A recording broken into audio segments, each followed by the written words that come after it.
যে কুরআনে অমুসলিম, ভিন্নমত পোষণকারী এবং যৌন সংখ্যালঘুদের প্রতি ঘৃণা বিদ্বেষ ছড়ানো হয়েছে এবং তাদের হত্যা করার কথা বলেছে, সেই কুরআনের পৃষ্ঠা ছিঁড়ে আমি তার প্রতিবাদ জানালাম। এখানে ৯৮ নম্বর সূরার ৬ নং আয়াতে অমুসলিমদের সৃষ্টির অধম বলা হয়েছে, যা একটি স্পষ্ট বিদ্বেষ। এরই প্রতিবাদে আমি এই পৃষ্ঠা ছিঁড়লাম।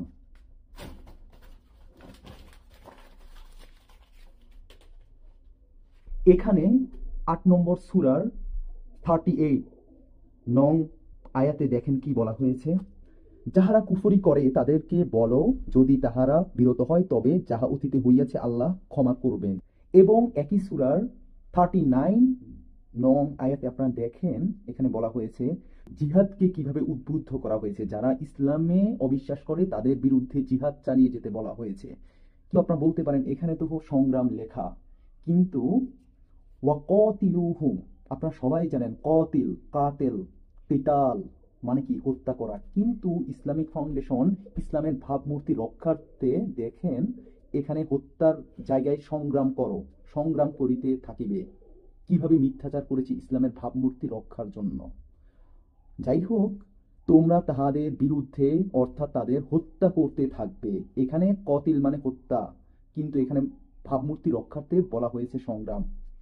যতক্ষণ না ফিতনা দূরীভূত হয়। ফিতনা কি?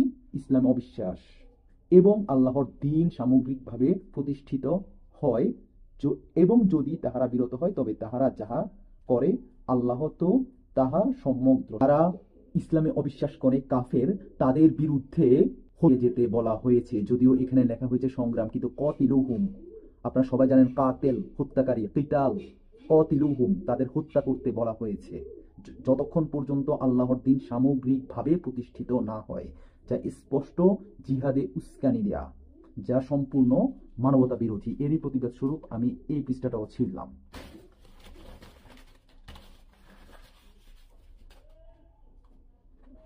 এই আয়াতে এবং আরো অনেকগুলো আয়াতে যৌন সংখ্যালঘুদের বিরুদ্ধে ঘৃণা বিদ্বেষ ছড়ানো হয়েছে।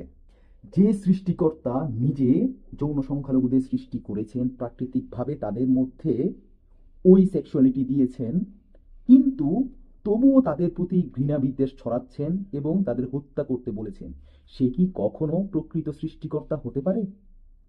কখনোই না। আর এই বই তো তার হতেই পারে না। এত অমানবিক, বর্বর, যেখানে যৌন সংখ্যালঘুদের হত্যা করার কথা বলা হচ্ছে, সেটা তো কখনোই সৃষ্টিকর্তার বাণী হতে পারে না।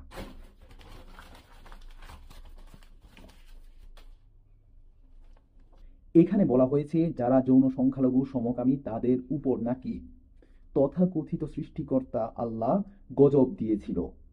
অথচ মূল বিষয়টা হচ্ছে তখনকার মানুষ প্রাকৃতিক দুর্যোগের কারণগুলো জানতো না। যখনই কোনো প্রাকৃতিক দুর্যোগ হতো তারা মনে করতো সেটা আল্লাহর গজব। যেমনটা এখনো মূর্খরা কোথাও ভূমিকম্প হলে মনে করে যে মেয়েদের জিন্স পরার কারণে হয়েছে। ওই যুগে যেহেতু লূত নবী সমকামীদের পছন্দ করতেন না, তাই তিনি মনে করেছেন এই ভূমিকম্প বুঝি তাদের কারণেই এসেছে। কিন্তু আমরা এখন সবাই জানি ভূমিকম্প আসলে কেন হয়। ইভেন চাঁদে এবং অন্যান্য গ্রহেও হয়। এটি সম্পূর্ণ প্রাকৃতিক কারণ। এটার সাথে সমকামিতা বা কোনো কাজের কোনো সম্পর্ক নেই। অথচ দেখুন কিভাবে এখানে তাদের বিরুদ্ধে ঘৃণা ছড়ানো হয়েছে যে সমকামিতার কারণে নাকি এই দুর্যোগ হয়েছিল। তাই আমি এটা ছিঁড়ে ফেললাম।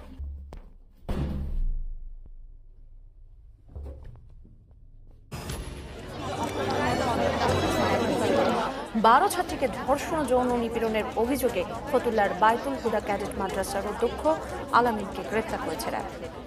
এদিকে সাভারে শিক্ষকের হাতে ভয়াবহ নির্যাতনের শিকার হয়েছে এক মাদ্রাসা শিক্ষার্থী। ডেমরায় মনির নামের 7 বছরের শিশুকে অপহরণের পর হত্যা করেছেন এক মসজিদের ইমাম। মঙ্গলবার দুপুরে মাদ্রাসা ছুটির পর প্রথম শ্রেণীর এক শিশু ছাত্রীকে যৌন নিপীড়ন করে শিক্ষক রাশেদ। মাদ্রাসা ছাত্রীকে রুমে ডেকে নিয়ে ধর্ষণ করে আব্দুল্লাহ। মুফতি মোস্তাফিজুর রহমান ভয়ভীতি দেখিয়ে মাদ্রাসা ছাত্রীদের যৌন নির্যাতন করছে। বরগুনায় এক মাদ্রাসা ছাত্রকে 6 দিন ধরে শিকলে বেঁধে রেখে নির্যাতনের অভিযোগ উঠেছে মাদ্রাসার প্রধান শিক্ষকের বিরুদ্ধে। চট্টগ্রামের রাঙ্গুনিয়ার একটি মাদ্রাসা শিক্ষক নাসির উদ্দিন একটি দীর্ঘ সময় ধরে ধর্ষণ করেছেন তারই ছাত্রদের, তাও যাদের বয়স 10 বছরের নিচে, সেই সব ছেলে শিশুদের। রাঙ্গুনিয়ার আহমদিয়া আজিজুল উলুম মাদ্রাসার এই কক্ষেই শিশুদের উপর নির্যাতন চালাতো নাসিরউদ্দিন। বলাৎকারের জন্য এক এক রাতে ডেকে নিত এক একজনকে। যশোরের মনিরামপুরে এক মাদ্রাসা শিক্ষকের বিরুদ্ধে শিক্ষার্থী ধর্ষণের অভিযোগ উঠেছে, আর তাকে সাহায্য করেছে মাদ্রাসারই আরেক শিক্ষক। এক দাখিল মাদ্রাসার শিক্ষকের বিরুদ্ধে ৮ম শ্রেণীর এক শিক্ষার্থীকে ধর্ষণের অভিযোগ উঠেছে।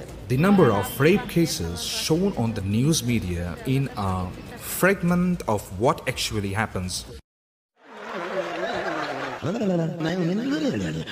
এসেছে শীতকাল। এই শীতকালে আমাদের বাংলাদেশের ঘরে ঘরে আগে পিঠেপুলের আয়োজন হতো, বিয়ে শাদী হতো, যাত্রাপালা হতো, বাউলের আসর হতো, পালা গান হতো। এখন সেগুলো এক প্রকার হারিয়ে গেছে, খুবই সামান্য পরিসরে হয়। এবং যেটা সবচেয়ে বেশি হয় সেটা হচ্ছে মোল্লা মৌলবীর ওয়াজ ব্যবসা। তাদের এই সময়টি অর্থাৎ শীতকাল হচ্ছে ভাদ্র মাস।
কোনো হিসাব নাই, কোনো নিকাশ নাই।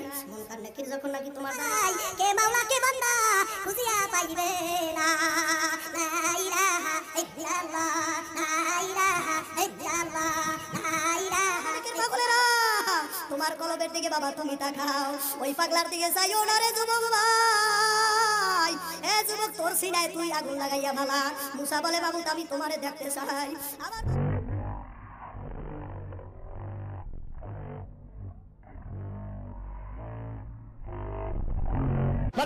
जब खून दिला